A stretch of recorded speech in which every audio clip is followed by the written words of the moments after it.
when I told her about that, she said, "Oh, let me connect you with our African Diaspora Board. Like, I want you to talk to this, you know." So she gave me information of her chief of staff at the time and connected me on that and said, let's talk, because we have a large African diaspora here. Yeah. People are being paid So to he has a come lot and of money. sit down. Yeah. Come to sit down with me. Whereas on the Alsobrooks team, in addition to my personal interactions with her, some of the people who are reaching out to me are volunteers and people who know, like, hey, we know that you're a part of this organization. We know you're part of this community. How can we connect? How can we connect with your voters? Okay. And so she gets my endorsement for those reasons.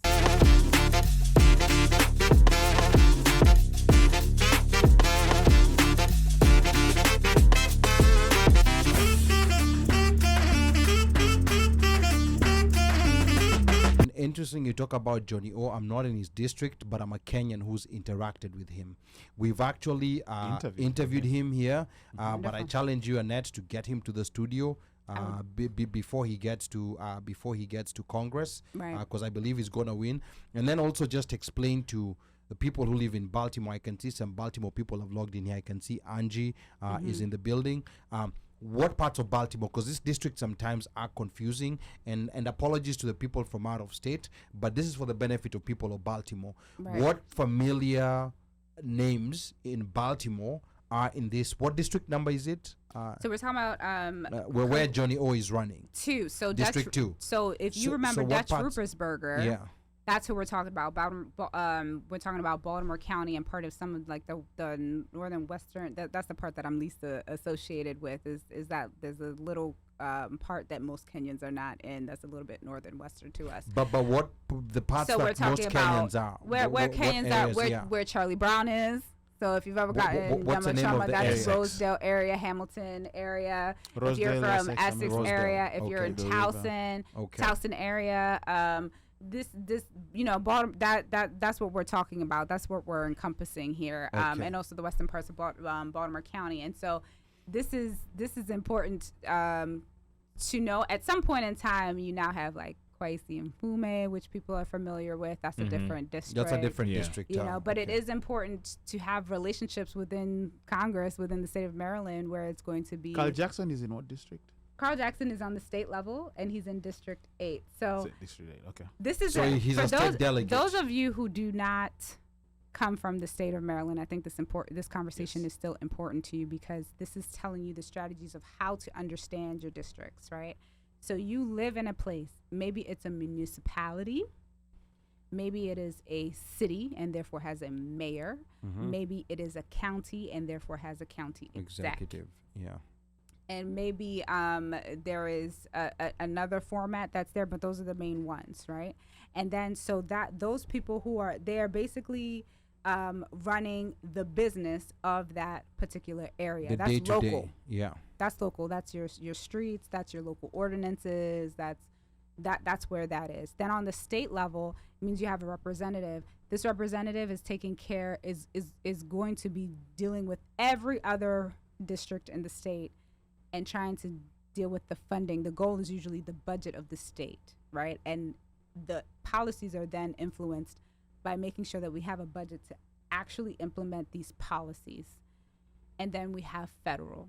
That's what most people are familiar with. We have U.S. Congress, there's the House of Representatives, and then we also have the U.S. Senate. A lot of people are familiar. Every state gets 2 senators, but depending on the population and districting, the state will get a different allotted number of Congress people. House of Representatives. And that is going to be in the House of Representatives. And so each district is delineated that way. Okay. Maryland is interesting because we do have a lot of Democrats within Congress, but we do have some states that are consistently red, that are consistently Republican. We do have Republican some in districts. Congress. Okay, yeah, and it was also interesting for me to find out that there's some states that are so small that they just have one congressional at-large representative, and I think Delaware might be one of those states. I think maybe some of these tiny states, they just have one representative.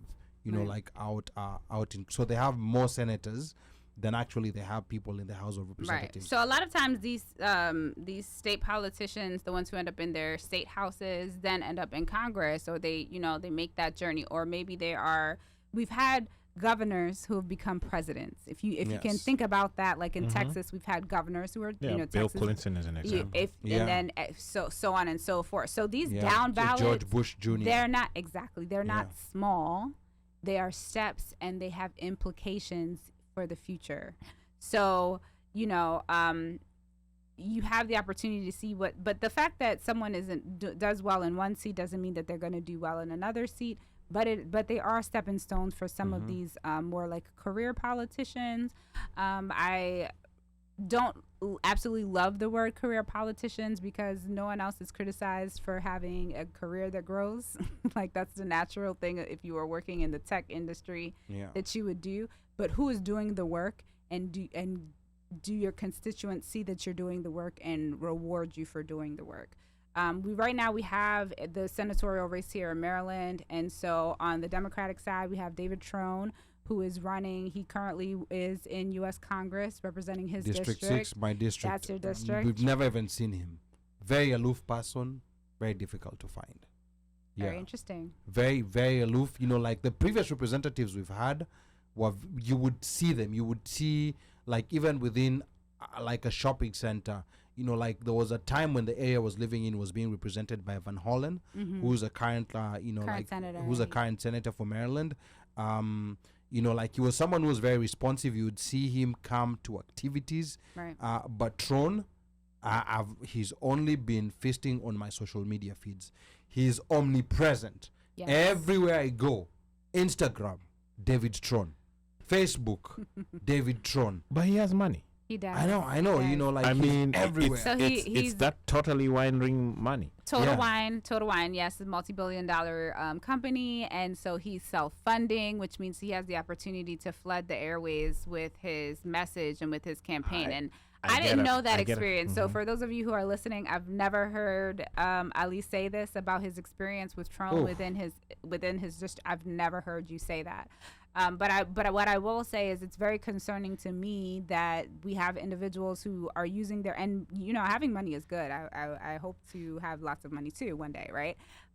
But using that money just to, it's like McDonald's. McDonald's will have so many ads to a point where I might think I might want to go and get McDonald's. But let me tell you something.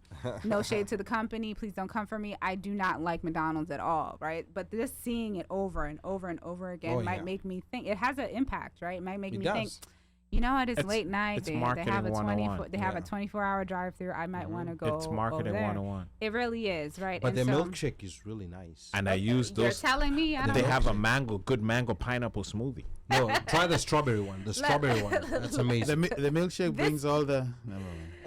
This is not an ad. By the way, before I forget, we are also boycotting McDonald's. That's one of the companies. Okay, so BDS. So there are a list of companies that are being boycotted. I think that's very interesting. People who are wearing this. We'll talk so about it. That also includes you. You should. If you're not, you should be.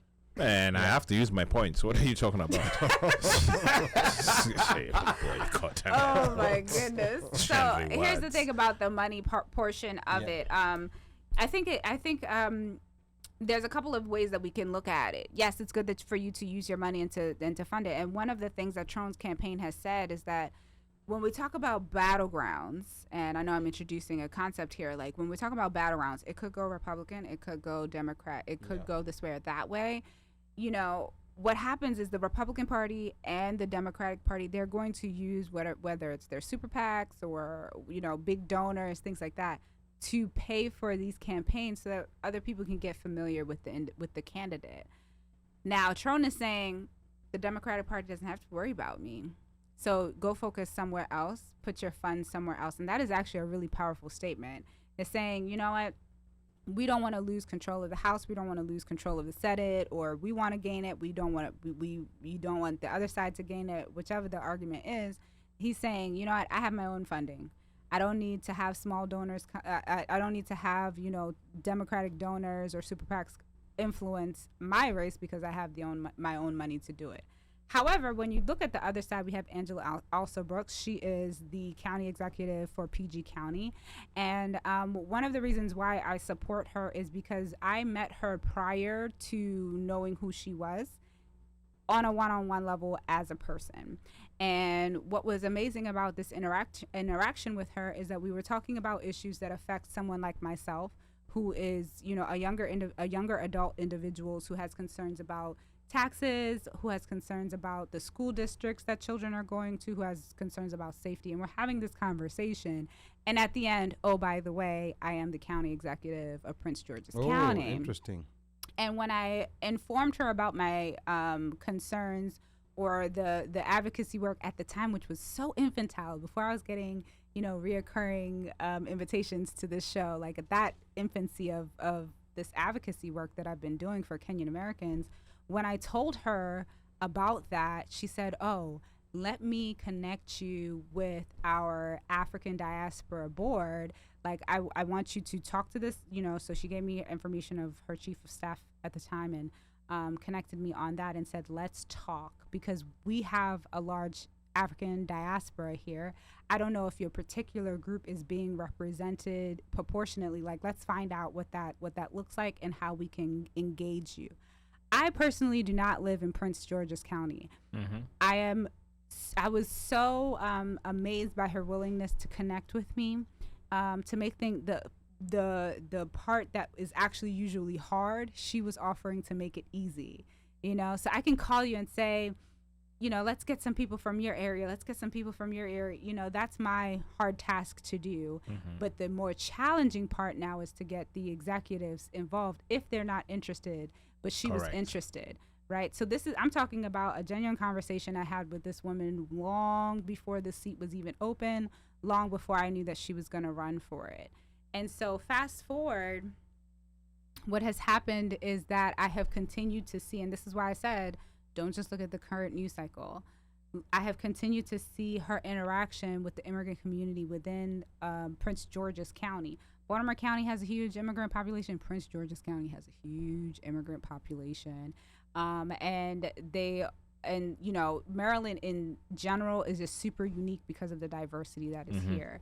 And so you have a choice of either acknowledging that or not, and so I really did appreciate that. I've never spoken to Trone prior to his Senate race. That has not been my experience, and I don't necessarily hold that against him because there might not be a reason for us to connect naturally, given that I'm in such a different district than him. Yeah. However, once I have interacted with him, I did get to meet some of his staff members, and while it was great that they were able to come to us, I just know that he was able to afford to come to us, and I don't know, he was able to afford to send people because he has like a payroll, right? So people are being paid. So he has a lot of money. Sit down, come to sit down with me. Whereas on the Alsobrooks team, in addition to my personal interactions with her, some of the people who are reaching out to me are volunteers and people who know, like, hey, we know that you're a part of this organization. We know you're part of this community. How can we connect? How can we connect with your voters? Okay. And so she gets my endorsement for those reasons.